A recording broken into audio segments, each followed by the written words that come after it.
ನಮಸ್ಕಾರ ಸ್ನೇಹಿತರೆ, welcome back to tech facts Kannada ಚಾನಲ್ಗೆ. ನಾನು ನಿಮ್ಮ ಮಂಜುನಾಥ್ ಶೆಟ್ಟಿ. ಸ್ನೇಹಿತರೆ, ಇವತ್ತಿನ ವಿಡಿಯೋ ಬಂದು ಶ್ರಮಶಕ್ತಿ ಯೋಜನೆ. ಈ ಒಂದು ಶ್ರಮಶಕ್ತಿ ಯೋಜನೆ ಅಡಿಯಲ್ಲಿ 50,000 ರೂಪಾಯಿ ಸಾಲನ್ನು ಕೊಡ್ತಾ ಇದ್ದಾರೆ. ಸೊ ಕರ್ನಾಟಕ ರಾಜ್ಯ ಸರ್ಕಾರದಿಂದ 50,000 ರೂಪಾಯಿ ಸಾಲ ಕೊಡ್ತಾ ಇದ್ದಾರೆ. ಅದರ ಜೊತೆಯಲ್ಲಿ ನೀವು ಸರ್ಕಾರಕ್ಕೆ ಕಟ್ಟುವಂತ ಹಣ 25,000 ರೂಪಾಯಿ ಮಾತ್ರ. ಇನ್ನು 25,000 ರೂಪಾಯಿ ಸಬ್ಸಿಡಿ ಮೂಲಕ ನಿಮಗೆ ಉಚಿತವಾಗಿರುತ್ತೆ. ಸೊ 25,000 ನಿಮಗೆ ಕಟ್ಟೋದು ಬೇಡ, ಸರ್ಕಾರಕ್ಕೆ ಕಟ್ಟೋದು ಬೇಡ. ಇನ್ನು 25,000 ಮಾತ್ರ ಕಟ್ಟಿದ್ರೆ ಸಾಕಾಗುತ್ತೆ. ಸೊ 50,000 ರೂಪಾಯಿ ತನಕ ನಿಮಗೆ ಸಾಲ ಕೊಡುವಂತ ಈ ಒಂದು ಯೋಜನೆ ಆಗಿದೆ. ಸೊ ಈ ಒಂದು ಯೋಜನೆನ ಪಡ್ಕೊಳ್ಬೇಕಂತ ಹೇಳಿದ್ರೆ ನಮ್ಮ ಹತ್ರ ಏನೇನು ದಾಖಲಾತಿಗಳು ಬೇಕು, ಜೊತೆಗೆ ಏನು ಅರ್ಹತೆ ಇರಬೇಕು, ಜೊತೆಗೆ ಅರ್ಜಿ ಸಲ್ಲಿಸೋದು ಹೇಗೆ ಅನ್ನೋದ್ರ ಬಗ್ಗೆ ಕಂಪ್ಲೀಟ್ ಆದಂತ ಮಾಹಿತಿನ ಈ ವಿಡಿಯೋದಲ್ಲಿ ನಿಮಗೆ ತಿಳಿಸಿಕೊಡುವಂತ ಪ್ರಯತ್ನ ಮಾಡ್ತೀನಿ. ವಿಡಿಯೋನ ಎಲ್ಲೂ ಕೂಡ ಸ್ಕಿಪ್ ಮಾಡದೆ ಕೊನೆ ತನಕ ನೋಡೋದಕ್ಕೆ ಟ್ರೈ ಮಾಡಿ. ನೀವಿನ್ನೂ ಯಾರ್ಯಾರು ನನ್ನ ಚಾನಲ್ನ ಸಬ್ಸ್ಕ್ರೈಬ್ ಮಾಡದೆ ಈ ವಿಡಿಯೋ ನೋಡ್ತಾ ಇರೋ, ಪ್ಲೀಸ್ ಸಬ್ಸ್ಕ್ರೈಬ್ ಮಾಡಿ, ಪಕ್ಕದಲ್ಲಿರುವಂಥ ಬೆಲ್ ಐಕಾನ್ನ ಪ್ರೆಸ್ ಮಾಡಿ. ಸ್ನೇಹಿತರೆ, ನೀವು ಸಬ್ಸ್ಕ್ರೈಬ್ ಮಾಡಿ ನನಗೆ ಸಪೋರ್ಟ್ ಮಾಡೋದ್ರಿಂದ ಇದೇ ರೀತಿಯಾದಂಥ ಇನ್ಫಾರ್ಮೇಟಿವ್ ವಿಡಿಯೋನ ನಿಮಗೆ ಫಾಸ್ಟ್ ಆಗಿ ನೋಟಿಫಿಕೇಶನ್ ಮೂಲಕ ತಲುಪುತ್ತೆ ಅಂತ ಹೇಳ್ತಾ ಉಚಿತವಾಗಿರುತ್ತೆ. ಸಬ್ಸ್ಕ್ರೈಬ್ ಮಾಡಿ, ಸಪೋರ್ಟ್ ಮಾಡಿ ಸ್ನೇಹಿತರೆ. ಸೊ ಇದುವರೆಗೂ ಯಾರ್ಯಾರು ನನ್ನ ಚಾನಲ್ನ ಸಬ್ಸ್ಕ್ರೈಬ್ ಮಾಡಿ ನನಗೆ ಸಪೋರ್ಟ್ ಮಾಡ್ತಾ ಬಂದಿದ್ದೀರೋ ಅವರೆಲ್ಲರಿಗೂ ಕೂಡ ತುಂಬಾನೇ ಥ್ಯಾಂಕ್ಸ್.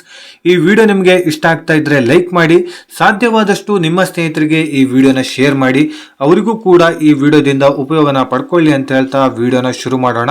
ಸ್ನೇಹಿತರೆ, ಈಗಾಗಲೇ ಕರ್ನಾಟಕ ರಾಜ್ಯ ಸರ್ಕಾರದಲ್ಲಿ 5 ಯೋಜನೆಗಳನ್ನ ಏನು ಜಾರಿಗೊಳಿಸಿದರೋ ಅದರ ಜೊತೆಗೇನೆ ಈ ಒಂದು ಯೋಜನೆ ಅಡಿಯಲ್ಲಿ 50,000 ರೂಪಾಯಿ ಸಹಾಯಧನ ಅಂತ ಹೇಳ್ಬಿಟ್ಟು ಕೊಡ್ತಾ ಇದ್ದಾರೆ. ಸೊ 25,000 ರೂಪಾಯಿ ನೀವು ಗವರ್ನಮೆಂಟ್ಗೆ ವಾಪಸ್ ಕಟ್ಟರೆ ಸಾಕು. ಇನ್ನು 25,000 ರೂಪಾಯಿ ಸಬ್ಸಿಡಿ ಅಂತ ಹೇಳ್ಬಿಟ್ಟು ನಿಮಗೆ ಉಚಿತವಾಗಿ ಕೊಡ್ತಾರೆ ಸರ್ಕಾರದ ಕಡೆಯಿಂದ.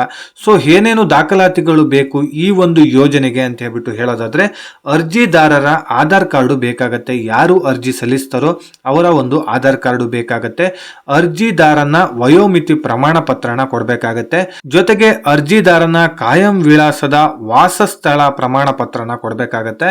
ಜೊತೆಗೆ ಬ್ಯಾಂಕ್ ಪಾಸ್ಬುಕ್ ಕೂಡ ಇರಬೇಕಾಗತ್ತೆ. ಇದಿಷ್ಟು ದಾಖಲಾತಿಗಳು ಇದ್ರೆ ಈ ಒಂದು ಯೋಜನೆಗೆ ಅರ್ಜಿನ ಸಲ್ಲಿಸಬಹುದಾಗಿದೆ. ಜೊತೆಗೆ ಸ್ನೇಹಿತರೆ, ಅರ್ಹತೆ ಏನೇನು ಇರಬೇಕು ಅಂತ ನೋಡೋದಾದ್ರೆ, ಕರ್ನಾಟಕದ ಕಾಯಂ ನಿವಾಸಿ ಆಗಿರ್ಬೇಕಾಗತ್ತೆ. 18ರಿಂದ 55 ವರ್ಷದ ಒಳಗಾಗಿ ಯಾರು ಬೇಕಾದ್ರೂ ಈ ಒಂದು ಯೋಜನೆಗೆ ಅರ್ಜಿನ ಸಲ್ಲಿಸಬಹುದಾಗಿದೆ. ಗ್ರಾಮೀಣ ಹಾಗೂ ನಗರದಲ್ಲಿ ವಾಸಿಸುತ್ತಿರುವವರು ವರ್ಷಕ್ಕೆ 3 ಲಕ್ಷಕ್ಕಿಂತ ಹೆಚ್ಚು ಆದಾಯನ ಹೊಂದಿರಬಾರದು. 3 ಲಕ್ಷಕ್ಕಿಂತ ಕಡಿಮೆ ಆದಾಯನ ಹೊಂದಿರಬೇಕಾಗತ್ತೆ ಒಂದು ವರ್ಷಕ್ಕೆ. ಸೊ ಜೊತೆಗೆ ಸ್ನೇಹಿತರೆ, ಈಗಾಗಲೇ ಈ ರೀತಿಯಾಗಿ ಯಾವುದೇ ಒಂದು ಯೋಜನೆಗೂ ಕೂಡ ನೀವು ಅರ್ಜಿನ ಸಲ್ಲಿಸಿರಬಾರ್ದು. ಇದೇ ಮೊದಲನೇ ಬಾರಿಗೆ ಅರ್ಜಿನ ಸಲ್ಲಿಸಿರ್ಬೇಕಾಗತ್ತೆ. ಜೊತೆಗೆ ಅರ್ಜಿ ಸಲ್ಲಿಸೋದು ಎಲ್ಲಿ ಅಂತ ಹೇಳಿದ್ರೆ, ನಿಮ್ಮ ಜಿಲ್ಲಾ ಹಾಗೂ ತಾಲೂಕಿನಲ್ಲಿರುವಂತಹ KMDC ಕಚೇರಿಗಳಲ್ಲಿ ಹೋಗಿ ಅರ್ಜಿನ ಸಲ್ಲಿಸಬೇಕಾಗಿದೆ. ಸೊ KMDC ಕಚೇರಿ ಅಂತ ಹೇಳಿದ್ರೆ ಏನು ಅಂತ ಹೇಳ್ಬಿಟ್ಟು ಸಾಕಷ್ಟು ಜನರಿಗೆ ಈಗಾಗಲೇ ಗೊತ್ತಿರೋದಿಲ್ಲ. KMDC ಕಚೇರಿ ಅಂತ ಹೇಳಿದ್ರೆ ಕರ್ನಾಟಕ ಅಲ್ಪಸಂಖ್ಯಾತರ ಅಭಿವೃದ್ಧಿ ನಿಗಮ ಅಂತ ಹೇಳ್ಬಿಟ್ಟು ಈ ಒಂದು ನಿಗಮಕ್ಕೆ ಹೋಗಿ ಶ್ರಮಶಕ್ತಿ ಯೋಜನೆಗೆ ಅರ್ಜಿ ನಮೂನೆಯನ್ನ ಕೊಡಿ, ನಾವು ಅರ್ಜಿನ ಸಲ್ಲಿಸಬೇಕು, ಆ ಫಾರ್ಮ್ನ ಕೊಡಿ ಅಂತ ಹೇಳಿದ್ರೆ ಕೊಡ್ತಾರೆ. ಅದರ ಜೊತೆಗೇನೆ ಅಲ್ಲೇ ನೀವು ಅರ್ಜಿನ ಸಲ್ಲಿಸಬಹುದಾಗಿದೆ. ಇಲ್ಲ ಅಂತ ಹೇಳಿದ್ರೆ ಆನ್ಲೈನಲ್ಲೂ ಕೂಡ ಅರ್ಜಿನ ಸಲ್ಲಿಸಬಹುದು. ಗ್ರಾಮ ಒನ್ಗಳಲ್ಲೂ ಸಲ್ಲಿಸಿಕೊಡ್ತಾರೆ, ಇಲ್ಲ CSC ಸೆಂಟರ್ಗಳಲ್ಲೂ ಕೂಡ ಅರ್ಜಿನ ಸಲ್ಲಿಸಿಕೊಡ್ತಾರೆ ಸ್ನೇಹಿತರೆ. ಅದರ ಜೊತೆಗೆ ನನ್ನ ಡಿಸ್ಕ್ರಿಪ್ಷನ್ ಬಾಕ್ಸ್ ಅಲ್ಲೂ ಕೂಡ ಈ ಒಂದು ವೆಬ್ಸೈಟ್ ನ ಲಿಂಕ್ ನ ಕೊಟ್ಟಿರ್ತೀನಿ. KMDC ವೆಬ್ಸೈಟ್ ನ ಲಿಂಕ್ ನ ಕೂಡ ಕೊಟ್ಟಿರ್ತೀನಿ ಸ್ನೇಹಿತರೆ. ಆ ಒಂದು ವೆಬ್ಸೈಟ್ ಅಲ್ಲಿ ನೀವು ಚೆಕ್ ಮಾಡ್ಕೊಳ್ಬಹುದು. ಹಲವಾರು ಯೋಜನೆಗಳು ಇದೆ, ಇನ್ನೂ ಕೂಡ ಹಲವಾರು ಯೋಜನೆಗಳಿದೆ ಈ ಒಂದು KMDC ವೆಬ್ಸೈಟ್ ಗಳಲ್ಲಿ.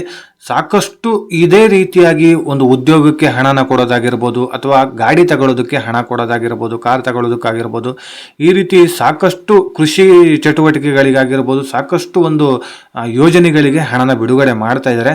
ಸೊ ಅದ್ರ ಬಗ್ಗೆ ಕೂಡ ಚೆಕ್ ಮಾಡ್ಕೊಳ್ಬೋದು. ನಿಮಗೆ ಈ ಒಂದು ಯೋಜನೆ ಅವಶ್ಯಕತೆ ಇಲ್ಲ ಅಂತ ಹೇಳಿದ್ರು ಬೇರೆ ಒಂದು ಯೋಜನೆಯ ಬಗ್ಗೆನೂ ಡೀಟೇಲ್ಸ್ ಅಲ್ಲಿ ನಿಮಗೆ ಸಿಗುತ್ತೆ.